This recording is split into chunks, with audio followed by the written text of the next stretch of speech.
नतमस्तक होऊन आज आत आलो। तुकाराम महाराजांनी सांगितलंय की उजळावा आलो वाटा, खरा खोटा निवाडा, बोलविले बोलो धनी विठ्ठल सज्ञा। या उक्तीप्रमाणे भविष्याच्या वाटा उजळवण्यासाठी, महाराष्ट्राला प्रगतीच्या वाट्यावर नेण्यासाठी, इथं सत्याची बाजू मांडण्यासाठी आलो। मी आपल्या या निमित्तानं मुख्यमंत्री महोदय, उपमुख्यमंत्री महोदय आहेत।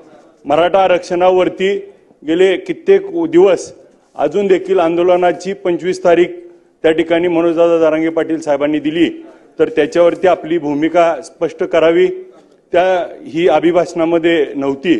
धनगर समाज, लिंगायत समाज, महादेव कोळी समाज, मुस्लिम समाजाच्या आरक्षणाचा जातनिहाय जनगणना करून हा प्रश्न निकाली काढावा।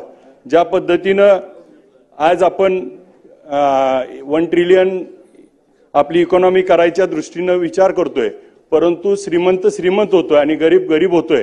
परंतु हा शहरीकरणासाठी सगळा मोठा वाटा उचलला जातोय, परंतु ग्रामीण भागामध्ये आमच्या इथं मेंढापूर असेल, मोडलीम असेल, MIDC ला प्रोत्साहन दिलं तर भविष्यातलं खूप मोठा वाटा होऊ शकतो। माझ्या माढा शहरामध्ये साहेब सगळ्यात मोठं उजनी धरण आहे, परंतु माढा शहराला 10 दिवसाला एकदा पाणी येतंय, तर ते पाण्याचं आपण त्या ठिकाणी नियोजन करावं। दोन्ही उपमुख्यमंत्री आणि मुख्यमंत्री साहेब आहेत। साखर कारखान्याच्या बाबतीमध्ये दादा आपल्याला MSP वाढवणं हा अत्यंत महत्त्वाचा विषय आहे आणि केंद्र सरकारकडे आपण पाठपुरावा करून MSP वाढवून द्यावी, तरच साखर कारखान्याच्या ऊसाच्या बिलाची